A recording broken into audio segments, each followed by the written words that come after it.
Today's show is sponsored by Podcorn. Podcorn is the marketplace that connects great sponsors to podcasts, and they simplify every part of the process, from finding sponsors to negotiating rates and getting paid quickly. We've used Podcorn many times on the Cloudcast. They're sponsors of the companies that you know and love, and their marketplace lets us continue to offer this show for free each week. Podcorn creates a win-win for both podcasters and sponsors. So if you're looking to start a podcast or already host a show, give Podcorn a try to help you find the right sponsors for your show and your audience. To explore sponsorship opportunities and start monetizing your podcast, go to podcorn.com/podcasters. That's podcorn.com/podcasters. And thanks to Podcorn for sponsoring our show. Cloudcast Media presents from the massive studios in Raleigh, North Carolina. This is the Cloudcast with Aaron Delp and Brian Gracely, bringing you the best of cloud computing from around the world. Good morning, good evening, wherever you are. Welcome back to the Cloudcast. We are coming to you live from the massive Cloudcast studios here in Raleigh, North Carolina. Hope everybody is doing well. Last show of January of 2022. We're almost into the second month of the year. The year's moving along quickly. Hope everybody's doing well. Another Sunday Perspective show. First off, I want to hit on what we talked about last week, Cloudcast demos, the concept or the idea of Cloudcast demos. Appreciate everybody who has so far sent us some feedback, whether you sent us an email or a DM or something in the Twitter feed or, however you reached out to us. A lot of good feedback from that. Got a lot of positive feedback. Some folks who really like the idea. Actually had a few folks who've actually volunteered already, so that's been great. And we're kind of, I think it's something we're definitely going to do. Appreciated the feedback. We thought it was a good idea. We liked the confirmation that we got from you, and we're now kind of just working through some of the nuances. We want to try and have somewhat of a common format so that we can tell people, kind of what we would expect. Maybe they can practice when people reach out to us. We're going to try and get a sign-up list put out there, something maybe we can make public or at least readable so people can see, what else is out there. But, if you're interested, again, we would definitely encourage you, shoot us an email, show@thecloudcast.net if you're interested, and we're definitely going to get the program running here probably within, give us a month, 6 weeks or something. I think we want to work out some nuances, and the other thing we want to do is we want to kind of get a few, as we say, in the can before we sort of launch the site and what's out there. So we don't necessarily want folks to just go and be like, oh, there's one. Yeah, this is kind of boring, right? We'll make it a little more like getting a series on Netflix or something. So anyways, thank you all for the feedback. What I really want to talk about today is this concept that a lot of people have been hearing about. Sometimes it's called the Great Resignation. Right now in tech, we're seeing a lot of people who are changing jobs. We haven't necessarily seen a lot of people who have quit tech, unlike some other industries, which is unfortunate. But what we have seen in tech is a lot of people changing jobs. I think I mentioned in the year-end wrap-up that LinkedIn sends a big old summary thing to me, or probably to everybody. And at least in my LinkedIn group, if you will, whatever that's called, whatever they call it these days, about 25% of the people had changed jobs in the last year, which is huge. I mean, if you think about the organization you're in or the team that you're in or the group that you're in, to have 1 in 4 people in that group or 25% of those people, leave or change jobs has a big impact, because not only are they leaving, you've got to go hire people, you've got to go, vet candidates, but you got to bring people into your organization, and you got to train them and all those other things that go on. And so, tech has been going through as much of, kind of the big resignation, or the great resignation, or the great renegotiation, whatever it's being called. Essentially, we're just seeing a lot of people moving from company to company, from job to job. And so I thought what I would do is spend a little bit of time today talking about some tips and tricks as somebody who has been through a lot of jobs. I've been fortunate to have been in the last job for almost 6 years now. But between Aaron and I think over the last 10, 11 years or so, we've been doing this show now, 10 or 11 years, however long it's been. We've been through some. We've been through some jobs. We've had some good ones. We've had some bad ones. We've had some successful ones. And I wanted to kind of share a few tips for anybody who maybe hasn't been through the process in a few years, and just kind of a few things that I found that are very, very helpful, especially kind of in the near term, in the immediate term. You're joining a new team. You're doing some new stuff. What can you do to be successful? What can you do to stand out and kind of gauge that you've made the right decision, and hopefully you've reinforced to the company that you're going to work for, or the company that you're going to spin off and start, that they've made a good choice with you. So we're going to get to that right after the break. Today's show is sponsored by Mergify. Mergify is a tool for GitHub that prioritizes queues and automatically merges, comments, rebases, updates, labels, backports, closes, and assigns your pull requests. Mergify features allow you to automate what you would normally do manually. You can secure your code using a merge queue, automatically merge it, and many more features. By saving time, you and your team can focus on projects that matter. Mergify is coordinated with any CI and fully integrated into GitHub. Check out their startup program that could give your company a 12-month credit to leverage Mergify, up to a $21,000 value.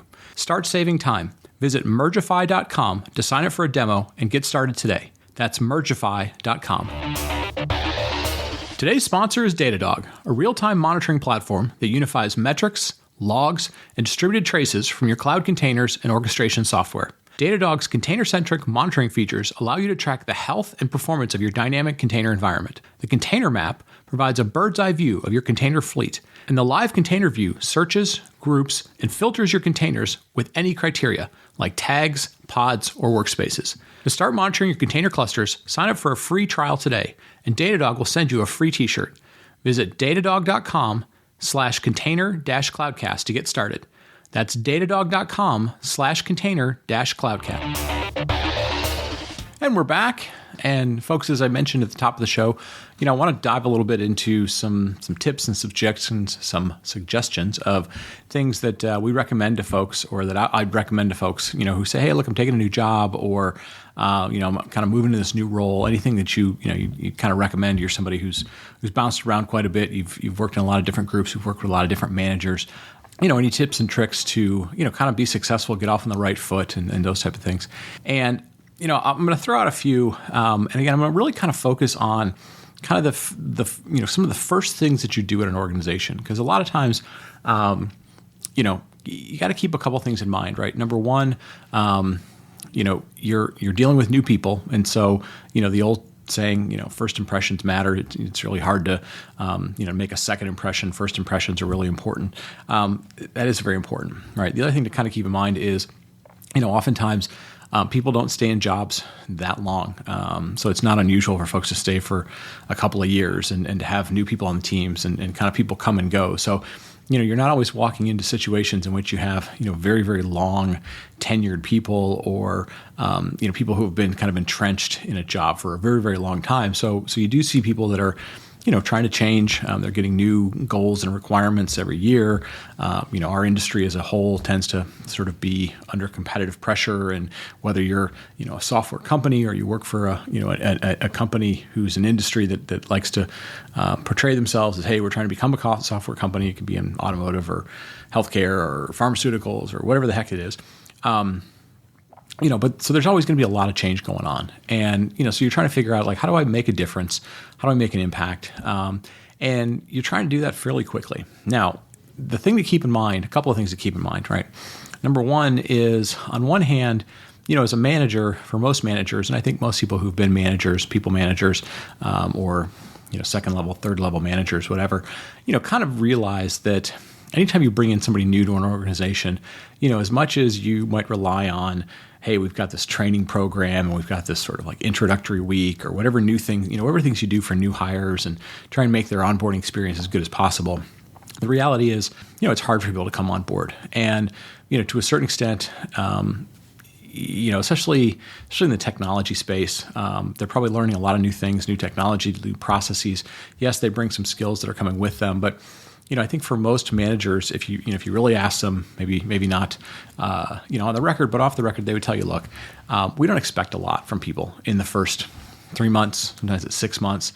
Now, you expect people to do what they're asked to do, but you realize that it's going to take a while before they really kind of shine, and at least shine in the sense of, like, they're fully capable of what they're doing, and you can totally rely on them, and you don't have to give them direction, and you're not checking their work or, any other type of thing, but it takes a while. It takes a while for them to get used to each other, get used to the processes, get used to, the tools you're using, all those sort of things. So, keep in mind that, people don't necessarily expect you, even if you're a rock star at your last job, to always be a rock star at your next job just immediately. Right. So there's usually some sort of grace period, buffer period, if you will, that people are going to give you sort of benefit of the doubt. Now, the flip side of that is, everybody to a certain extent, whether they're on your team or they're your manager or people that you work with, they are watching. They're kind of, they went through the process. They were probably part of the interview process to a certain extent, or somebody was. And at some point they decided, yeah, you seem like a good fit. You're good at what you do. You seem like you'd be a good fit for our culture, whatever it might be. But then when somebody comes on board, they're also, during those first few interactions with you, those first few deliverables, they're kind of going, were they legit? Right? Did they match up to what was on their resume? Did they match up to what they interviewed to? And so they are sort of judging. I mean, there's folks who are giving you, some flexibility, some managers giving you some flexibilities, but everybody's sort of watching you. And so you are trying to put your best foot forward.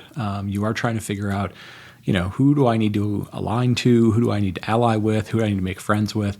All those sort of things. So you want to be, positive, right? Even in situations where you don't know what you're doing, you want to be positive. You want to try and be helpful. You want to try not to bog people down with problems. You want to ask good questions, all those sort of things, right? So nothing really, really new in there, right? But, for some of you, again, if you haven't moved jobs in a while, sort of a good refresher course. Now, one of the things that I find that's really important to do, and don't be afraid to do it, and don't be afraid to ask the question. At some point in your new job, you're going to sit down with your manager, and, they're going to give you a bunch of things to do. They're going to go, please do this and this, that, and the other, or be involved with this group, or please start attending this meeting, or start working on this project, whatever it might be. One of the things I find that's really important to do, or really valuable to do, probably more valuable than important, is to just ask your boss point blank, hey, what's important to you, right? What do you get measured on?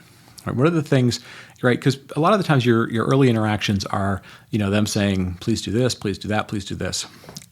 But what I find is if you really have an understanding of what's important to them, what do they get measured on? What do they tend to do when they speak to their boss, right? How do they communicate what your team does? If you have a good understanding of that, that's going to also give you some pretty good insight into, how does your boss go through the prioritization process when they have to prioritize things, when they have limited resources and a long list of things to do? How do they tackle certain things? What are they measured on, right? Like what's going to get them promoted? What's going to get them a raise, right? And a lot of times people go, well, that's not my problem. Well, to a certain extent, it is your problem, because whether your boss is directly involved with it or not, they're always going to sort of bias towards the things that they're getting measured on. They want to look good. Everybody wants to look good. They might be biasing towards the things that help drive their bonus and hopefully the system that you work in, or drives their salary or drives their opportunities, is aligned throughout the organization. But again, it's interesting. But the way to think about it is, find the things that right now are the most important to your boss and figure out, is there some way that I can get involved with that and make them look good, right?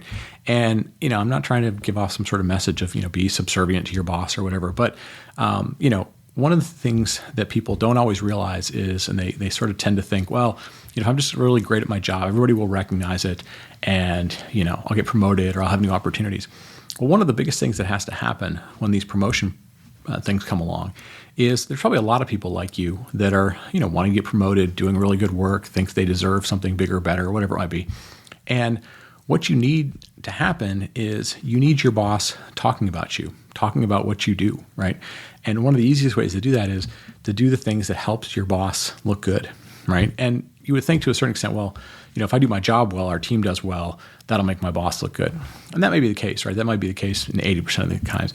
But there may be small things that, your boss just sort of talks about as, hey, this is a problem. It's just, I've brought it up to multiple teams. It's just not kind of getting done.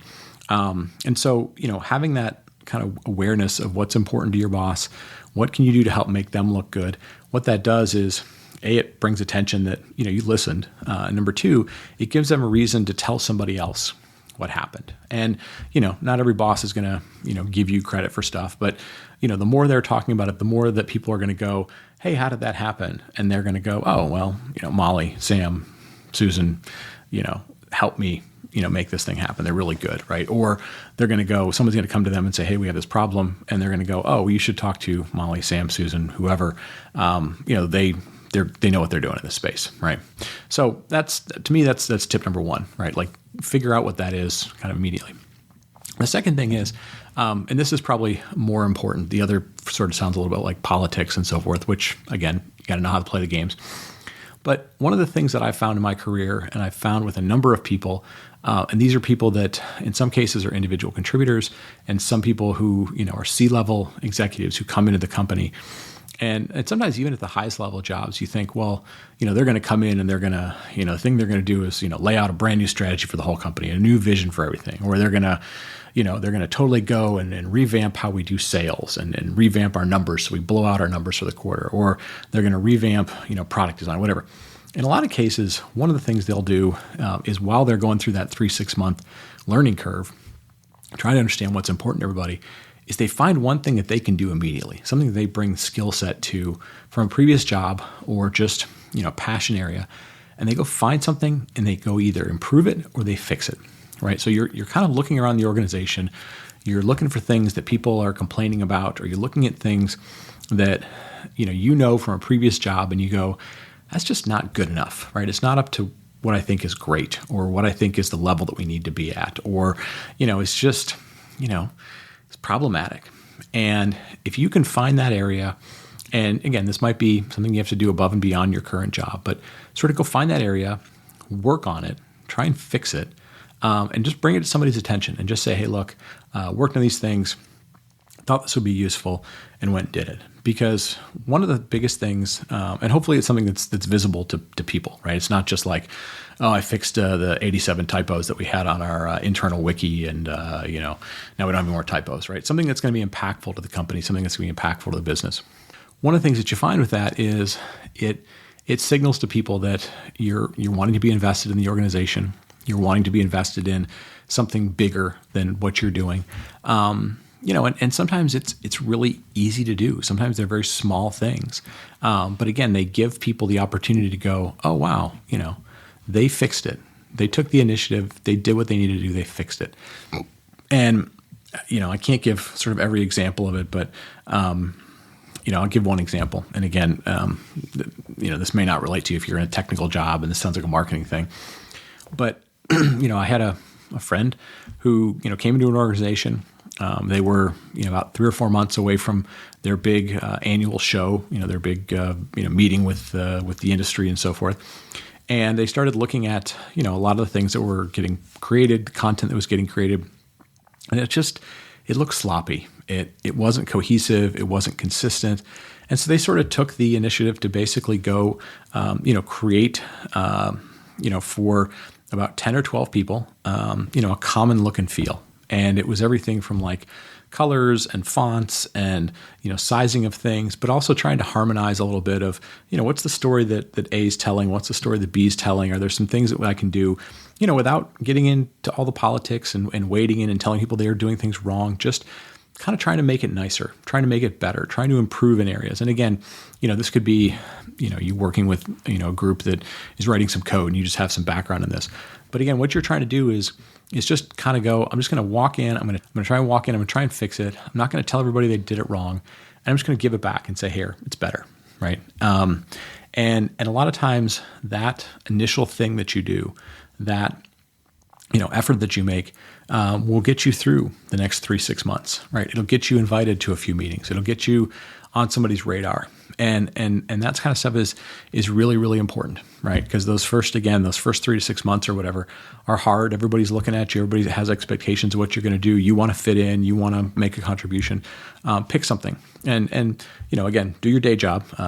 Don't slack off on your day job. But sometimes if you can find an area that's broken. And the last thing I'll recommend, and this is something I've found quite a bit, my career has been helpful, is you're oftentimes going to walk into jobs and maybe you're underqualified, maybe you are new to something, maybe you're overwhelmed, whatever it is, and your inclination is to go, I'm just going to ask a lot of questions like that. That's a good thing to just ask a lot of questions. And you find, unfortunately, that as nice as some organizations are and as helpful as some organizations are, you're taking time away from other people. And sometimes, those great questions, especially if there's follow-ups and kind of, long-winded emails and, hey, can we jump on a phone call? Starts to become a little bit tedious, right? And some organizations are great about it. Sometimes you can jump into a Slack, whatever it might be. But one of the things I found is go read as much as you possibly can. Go find the place that your company, your organization, keeps the information of the company, right? It might just be as simple as like, read the manuals of the book, read the manuals of the product, right? Read the docs.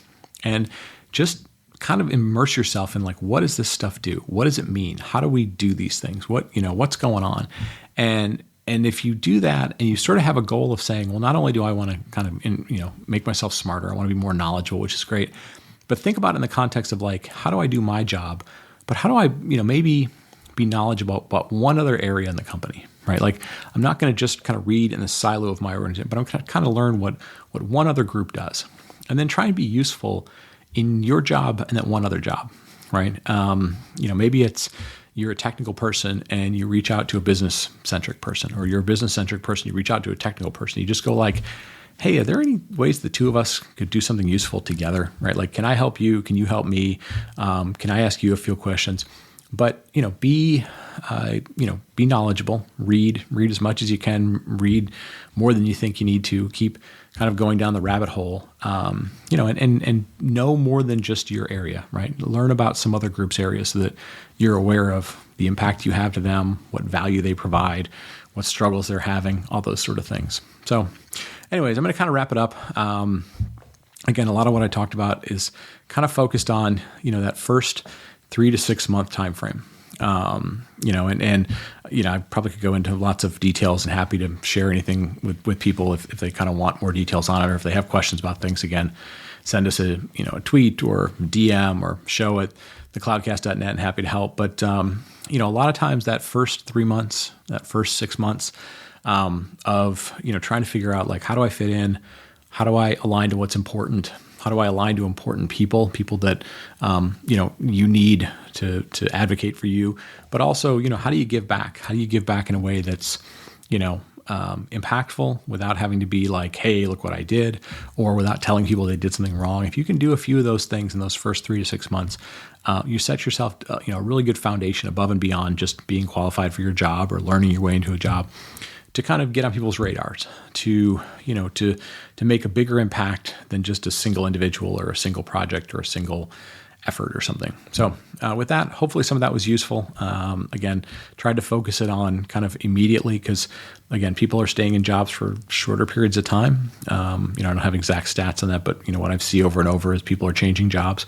We've obviously seen a massive amount here, in the last couple of years, unfortunately, due to COVID and other things that are part of the Great Resignation or Great Renegotiation. And hopefully these things have been helpful to you. So with that, I'm going to wrap it up. Been a great January. Hope everybody's doing well. Hope everybody's staying safe. And with that, I'm going to wrap it up. Thanks for telling a friend. Thanks for listening to the show. Thanks for helping us grow the community. Thanks for giving us 5-star feedback in all the places that you get your podcast. And with that, I'll wrap it up. We'll talk to you next week. Thank you for listening to The Cloudcast. Please visit thecloudcast.net to find more shows, show notes, videos, and everything social media.